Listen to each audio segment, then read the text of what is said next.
El Señor esté con y ustedes. con tu espíritu. Proclamación del Santo Evangelio según San Lucas. Gloria a ti, Señor.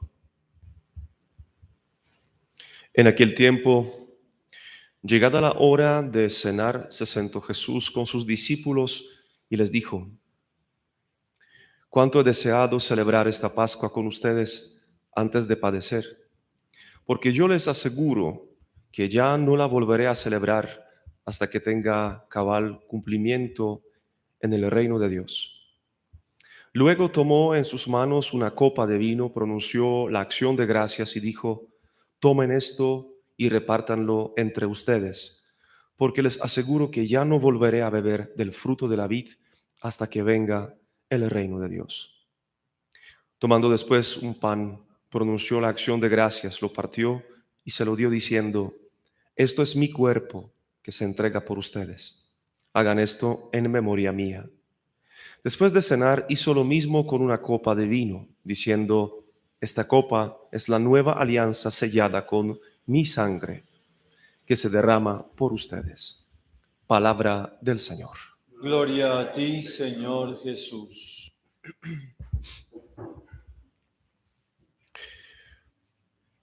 Puede ser que parezca complicado entender la fiesta de hoy, Jesucristo sumo y eterno sacerdote, porque obviamente la conexión con la cultura judía hoy es bastante pequeña, mínima, podríamos decirlo.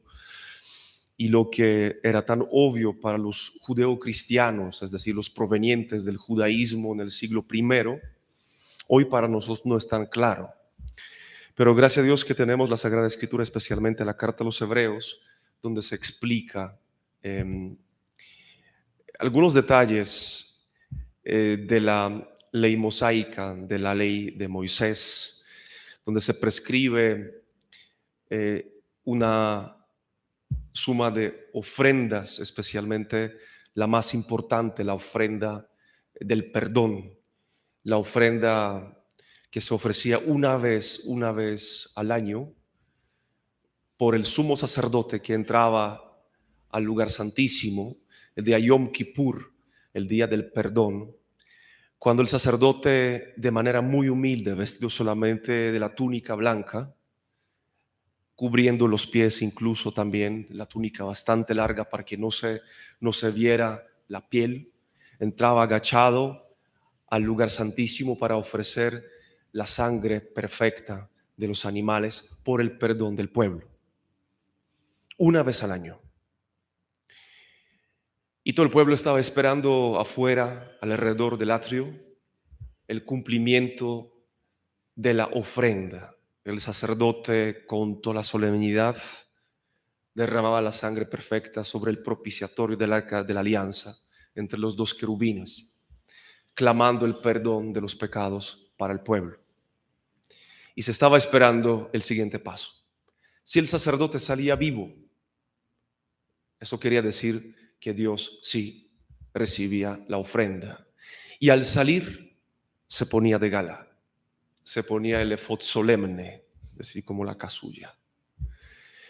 Y apenas el pueblo escuchaba el sonido de las campanillas que están colgadas en los bordes del efod, las campanillas que rociaban las granadillas. Era un signo de la ofrenda recibida por Dios y el perdón de los pecados. Y se levantaba un cántico de alabanza. Así más o menos en breve se celebraba el día Yom Kippur. También el mismo día el sacerdote imponía las manos sobre el cabrito que le soltaban al desierto y él moría en el desierto y con él todos los pecados que se ponía sobre él. Jesucristo, el sumo y eterno sacerdote, entra una vez por siempre al atrio y una vez por siempre al lugar santo y luego al lugar santísimo, ofreciendo su propia sangre. La sangre perfecta, lo que hoy escuchamos en la carta a los Hebreos, que no hay necesidad de presentar más ofrendas por el perdón de nuestros pecados, el perdón de nuestras culpas, de nuestras transgresiones, de nuestros pecados quedó definitivo. el perdón definitivo por siempre. Ahora simplemente, ¿qué hacemos? Nos acercamos al sacerdote eterno para recibir la gracia del perdón a través del sacramento del bautismo que nos une con Él, a través del sacramento de la reconciliación. Y lo que celebramos en la Eucaristía no es una nueva ofrenda, es la actualización de la ofrenda perfecta en Cristo Jesús. Y así como se rasga la cortina, manifestando ya la unidad entre el pueblo y Dios, para nosotros es claro que ahora tenemos el acceso pleno y completo al lugar santísimo por la sangre del Cordero. Ya no hay barrera, ya no hay distancia, ya nuestros pecados quedaron perdonados. Queremos evitar la influencia protestante en nuestro camino católico, porque hay una tendencia evangélica que incluso se define en una fórmula calvinista que dice salvo siempre salvo. Salvo siempre salvo. Ellos no entienden la diferencia entre la redención objetiva, lo que Cristo compra para nosotros, y la salvación personal. Y dicen, si fuimos salvos, automáticamente, sin ninguna influencia personal, sin ningún esfuerzo interior, somos perdonados. Definiendo algunos, redimidos y salvos para la vida eterna, y otros condenados eternamente para la perdición. Nosotros creemos que necesitamos corresponder a la salvación. Tenemos que acercarnos a Cristo, no solamente con una fe emocional, como quieren decir algunos, sino también con nuestra metanoia interior, el arrepentimiento, con los sacramentos, con la oración, con las buenas obras, así como lo define Santiago en su carta: la fe sin obras está muerta. Y no se trata de las obras de la ley mosaica, porque Pablo también lo dice, que la ley anterior, todo aquello que se definía en 613 mandamientos judíos anteriormente, ya no vale. Lo que vale es la ley de la nueva alianza. Entonces queremos entender que obviamente el sumo y eterno sacerdote ya pagó por nosotros, presentó su cuerpo y su sangre en ofrenda perfecta.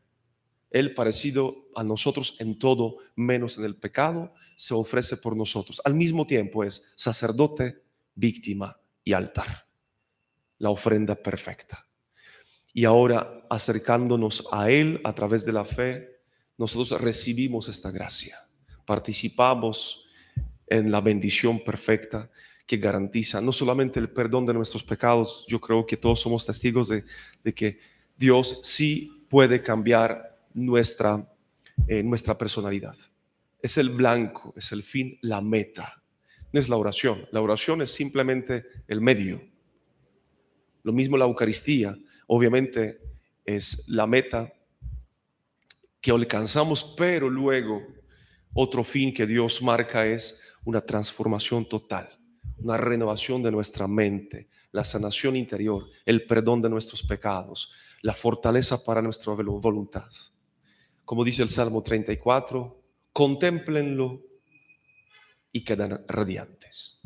Y como dice la primera parte, gusten y vean qué bueno es el Señor. Participamos en la Eucaristía del Señor, lo recibimos, comulgamos y luego quedamos radiantes, transformados como hijos de Dios, nuevas criaturas. Es lo que queremos lograr gracias a Jesucristo. Y yo creo que vale la pena mencionar que nos acercamos a Dios con temor y temblor.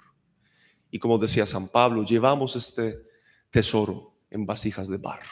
La conciencia de nuestra fragilidad. Incluso el Señor se encarga de eso también constantemente para darnos a entender, eres frágil y no lo vas a olvidar para que no crezca tu ego. Vas a sentir una fragilidad, sea a nivel corporal, a nivel mental, a nivel de tu voluntad, a nivel familiar, laboral, económico. El Señor nos da, pues no tanto nos permite experimentar el aguijón. ¿Por qué? Porque solamente experimentando nuestra fragilidad levantamos nuestra mirada a Jesucristo, nuestro Señor, nuestro corazón se une con Él. ¿Por qué? Porque sintiendo la impotencia humana, buscamos a Dios.